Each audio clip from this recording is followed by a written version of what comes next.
Fallait vraiment être patient pour endurer Julien, le nouveau placeur.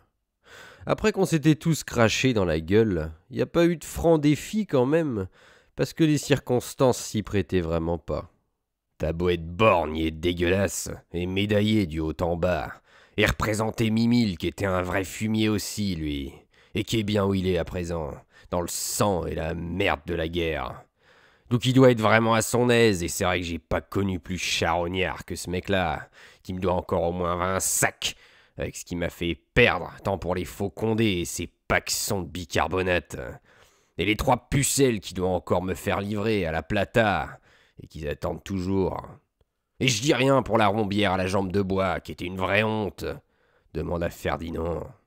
Je lui fais cadeau tout ça, comme je lui ai fait cadeau toute la croûte quand on était à la roquette ensemble, et que je lui ai refilé la moitié de ma boule, vu qu'il avait même pas une gonzesse au turf à l'époque, et que j'en montais déjà 2 à 14 ans et demi.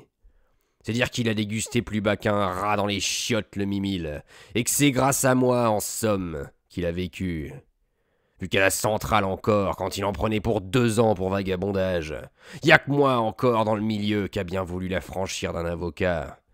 J'ai douillé avec mes sacs, t'entends bien.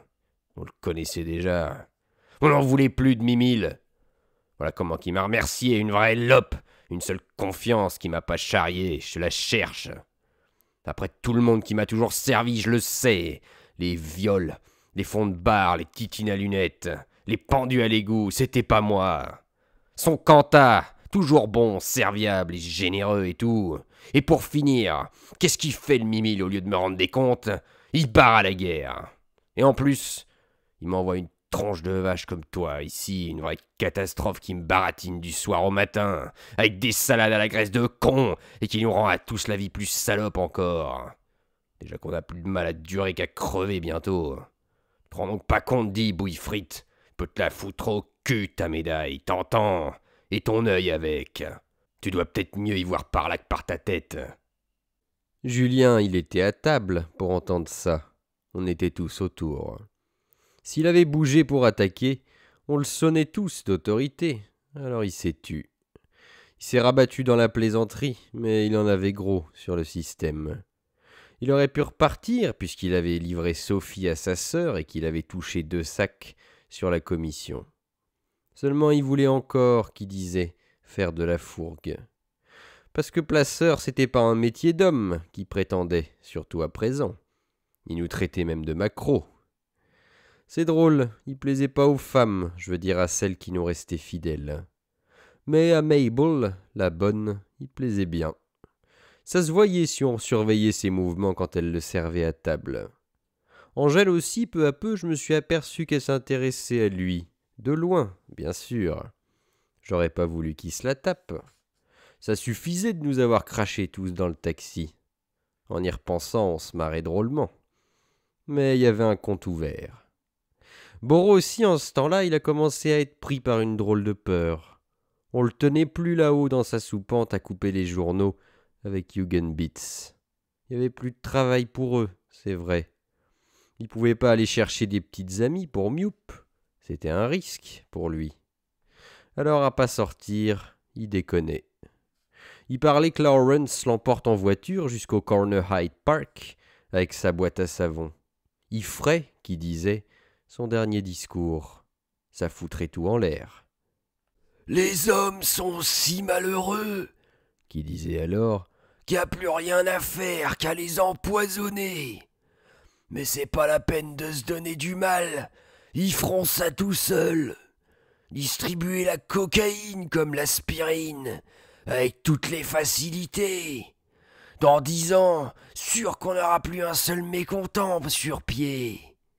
il allait ainsi pendant une bonne heure avec tous les exemples de gens heureux qu'il avait lui-même fournis, vu qu'il avait trafiqué, disait-il, pendant plus de 15 ans, dans Londres même, et jusqu'à Édimbourg au nord, forcé par les circonstances. Il l'a remonté la soupente. On est sorti le soir seulement, longtemps après le dîner, pour aller chez Peter and Crook, à côté, dans le bar aux poissons d'en bas, parler et manger un peu dans la fumée. Régulièrement, presque, Lady nous retrouvait là. Drôle, c'est toujours près de moi qu'elle venait s'asseoir. J'osais pas la toucher.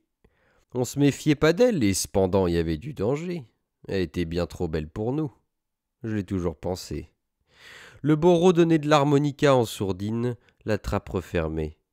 Mais il y avait des bourres encore qui filtraient. Il a fallu cesser aussi même d'aller chez Peter and Crook. On est resté tout à fait à la maison. Les bourres arrivaient à savoir exactement où on irait, même à l'avance. La grosse Léontine a demandé finalement à Cantalou qu'il la sorte le dimanche pour aller à Richmond. Bien sûr, il n'a pas pu. On n'avait pas seulement 2 guignols devant la porte comme d'habitude, mais 10 et plus sur Leicester Square qu'attendaient. « C'est bien !»